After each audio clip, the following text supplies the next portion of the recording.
It started with tears and ended with silence. She turned to me, crying, and asked, "You're really leaving me?" Before I could respond, our mutual friend called me a monster, and in that moment, I realized I might have destroyed everything. I'll never forget how it all went down. It's still haunting me, and I can't decide if I was in the wrong. My girlfriend, 23F, and I, 25M, had been planning a dream trip to Japan for months. It was supposed to be our romantic escape, a perfect way to celebrate New Year's in a completely new place. We had meticulously researched the best winter destinations, discussed the local food we couldn't wait to try, and daydreamed about walking through snow-dusted temples together. I was genuinely excited to make these memories with her. The day before we left, I reminded her to pack her passport. She waved it off with a laugh, saying, "Don't worry, of course I'll bring it." I trusted her. Why wouldn't I? Our first domestic flight went smoothly, all we needed were our state IDs. But things took a sharp turn when we reached the connecting airport for our international leg. As we checked in, the airline staff asked for our passports. She froze. Her face went pale as she whispered, "I don't have it." I stared at her, waiting for her to say she was joking, but then she admitted she'd realized mid-flight that she'd forgotten to pack it. My stomach dropped. How could she forget something so crucial? We were thousands of miles from home, and there was no way to go back and get it. At first, I scrambled to find a solution, but there was nothing we could do. No temporary passport, no quick fix. She wasn't going to Japan. As the gravity of the situation sank in, I stood there, caught between disbelief and frustration. She started to panic, asking, "What do we do now?" In my mind, I thought, what can we do? The only option I saw was for me to go without her. After all, this was my dream trip, and I didn't want to let it go to waste. So I made a decision, one I would come to regret. I checked in for the flight and told her I was going to go on the trip without her. Her eyes widened, and she looked at me like I had betrayed her in the worst way. "You're really going to leave me here alone? Over a simple mistake?" Her voice cracked as tears welled up in her eyes. I tried to stay calm. "You can stay with our mutual friend while I'm gone," I said, trying to reassure her. "He lives nearby, and you'll be okay." She reluctantly agreed, but her hurt was clear. As I walked away, she said softly, "I wanted to spend New Year's with you."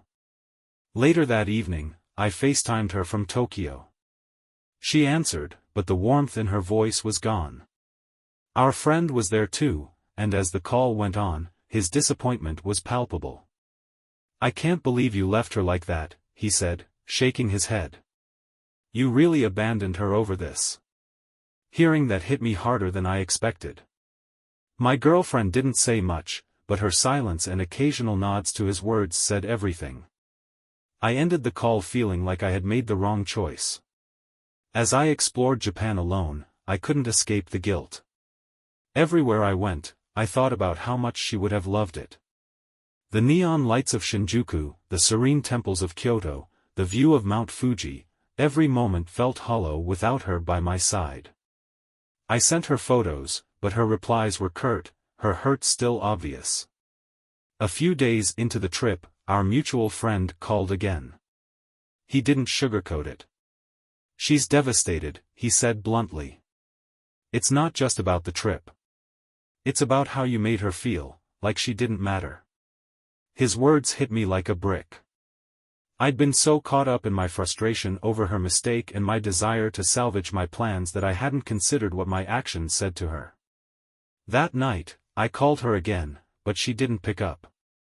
Instead, I got a text, "I need some time to think." When I returned home, I expected anger, maybe even a shouting match. Instead, I was met with disappointment. "I thought you'd stay," she said, her voice low. "Not because you could fix anything, but because I needed to know you cared more about me than the trip." I didn't have an answer. All I could do was apologize, but I knew my words couldn't erase the damage I'd done. We stayed together, but the cracks in our relationship deepened. Every interaction felt heavy, every conversation tinged with the shadow of what happened. She told me she needed time to rebuild her trust in me, and I promised to do whatever it took. But deep down, I was terrified I had ruined something that could never be fully repaired. About a month later, after countless attempts to mend what was broken, we had the talk I'd been dreading. "I love you," she said. "But I don't think I can get past what happened." It wasn't just the trip, it was what it showed me about us. She was right. My decision to leave her at the airport revealed more than I realized at the time.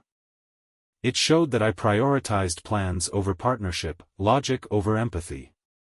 I failed her in the moment she needed me most, and that failure cut deeper than I ever anticipated. We decided to part ways. It wasn't angry or bitter, it was heartbreakingly mutual. We hugged, cried, and said goodbye. Looking back, I see now that love isn't about perfection or grand gestures. It's about showing up when it matters most, even when there's nothing you can do to fix the situation. I didn't do that, and it cost me a relationship with someone I truly loved. To anyone reading this, don't make the same mistake I did. Value your partner more than the plans you've made. Trust is fragile, and once it's broken, it's almost impossible to rebuild. As for me, I'm focusing on growth, therapy, self-reflection, and learning to be a better partner in the future. I'll always regret how I handled that moment, but I'm choosing to take the lesson it taught me and move forward. The moment that will haunt me forever started with a trembling voice and tear-filled eyes. "You're really leaving me?" she asked, her voice breaking, tears streaming down her cheeks. I didn't know what to say. I couldn't look at her without feeling the weight of my own choices. Then, our mutual friend, standing beside her, shook his head and said what I'd been avoiding hearing: "You're a monster." At that moment, it hit me, I might have destroyed everything. My girlfriend, Emily, and I had been dating for 3 years.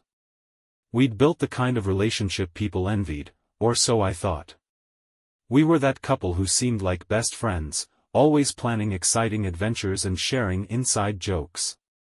Japan was supposed to be the culmination of all of that, a trip to celebrate New Year's, see the snow-covered landscapes, and immerse ourselves in a culture we'd both admired for years. We'd spent months planning the trip.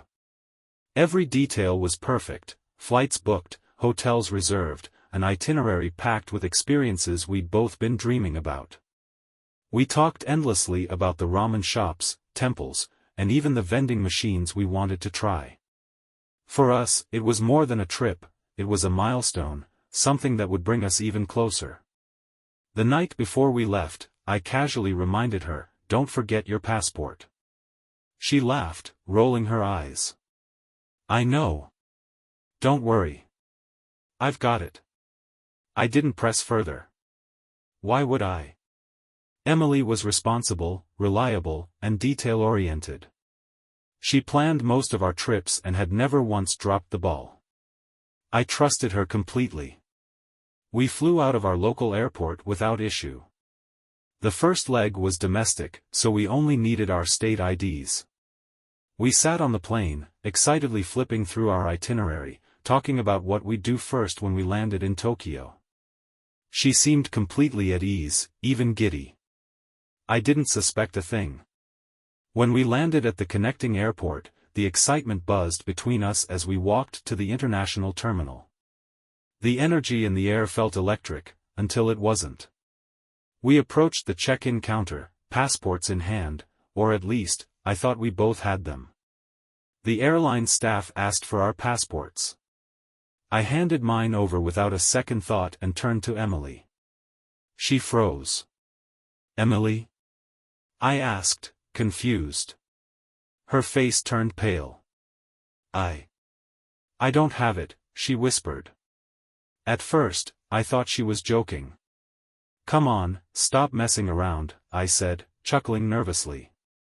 But her wide eyes and trembling hands told me otherwise. "I forgot it," she admitted, her voice barely audible. I realized it on the plane, but I didn't want to say anything. I thought maybe there'd be a way around it. My stomach dropped. This wasn't a prank or a misunderstanding. She had really forgotten her passport. For a moment, I stood there, completely stunned. How could she have forgotten something so important? My mind raced, trying to process what this meant. The reality hit me like a freight train. Emily couldn't come with me. She wouldn't be boarding the flight to Japan. I tried to problem solve, asking the airline staff if there was any way around it. They were polite but firm. Without a passport, there was no way she could board an international flight. I felt the frustration bubbling up inside me, but I kept it under control. Yelling wouldn't solve anything. Emily started to panic. "What do we do now?" she asked, her voice trembling. I didn't have an answer. The only thing I knew was that I wasn't going to miss this trip. It had been my dream for years, and I'd planned everything perfectly. I couldn't let her mistake derail everything. "I'm going to go," I said finally, the words feeling heavy as they left my mouth. "You can stay with our friend while I'm gone. He's here in the city, right?" Emily's eyes widened in disbelief. "You're seriously leaving me? Over a stupid mistake?" Her voice cracked, and tears started streaming down her face. I tried to explain my reasoning, but she wasn't hearing me. In her mind, I was abandoning her when she needed me most. When I boarded the flight, I felt a mix of relief and guilt. I kept telling myself I had made the right choice, that staying behind wouldn't have changed anything for her and would only have ruined the trip for both of us. But as the plane took off, I couldn't shake the image of Emily standing there, tears streaming down her face, staring at me like I'd just betrayed her. When I landed in Japan, it hit me immediately: I was alone. I had been so focused on salvaging the trip that I hadn't considered what it would feel like to experience everything we'd planned together, without her. Tokyo was everything I'd imagined: vibrant, chaotic, and beautiful, but the magic felt muted. I went to the ramen shop we'd both been dying to try, but instead of savoring the experience, I thought about how Emily would have reacted to the flavors, the atmosphere, the quirks of the place. I sent her a picture, hoping it might cheer her up, but her reply was cold, cool. Over the next few days, I tried to immerse myself in the trip. I visited temples, walked through neon-lit streets, and explored the countryside. But no matter where I went, I couldn't escape the nagging guilt. I thought about calling her, but I wasn't sure if I'd make things better or worse. 3 days into the trip, our mutual friend called me. His voice was tense. "Dude, Emily's not doing well," he said. "She feels abandoned. She keeps saying she doesn't understand how you could leave her like that." I didn't have a choice, I argued. What was I supposed to do? Cancel everything? "You're missing the point," he said sharply. "It's not about the trip. It's about how you made her feel. You made her feel like she didn't matter." Those words echoed in my mind for the rest of the day. Was he right? Had I been so focused on the logistics that I completely disregarded her feelings? When I got back to the States, I expected Emily to yell at me, to lash out. But what I found was worse: disappointment. She looked at me, her eyes tired and red, and said, "I thought you'd stay. Not because it would fix anything, but because I needed you to care more about me than the trip." Her words cut deeper than I thought possible. I tried to explain my perspective, how I thought staying wouldn't help, how I didn't want to lose the opportunity we'd worked so hard for, but none of it mattered. "It's not about logic," she said. "It's about trust. And you broke it." We stayed together, but our relationship was never the same. Every interaction felt strained, every conversation tinged with unresolved tension. I tried everything to fix it: therapy, romantic gestures, heartfelt apologies, but the damage was done. One night, after a tense dinner with friends, she broke down. "I can't keep pretending like everything's okay," she said. "I still love you, but I can't let go of what happened. It changed how I see you, how I see us.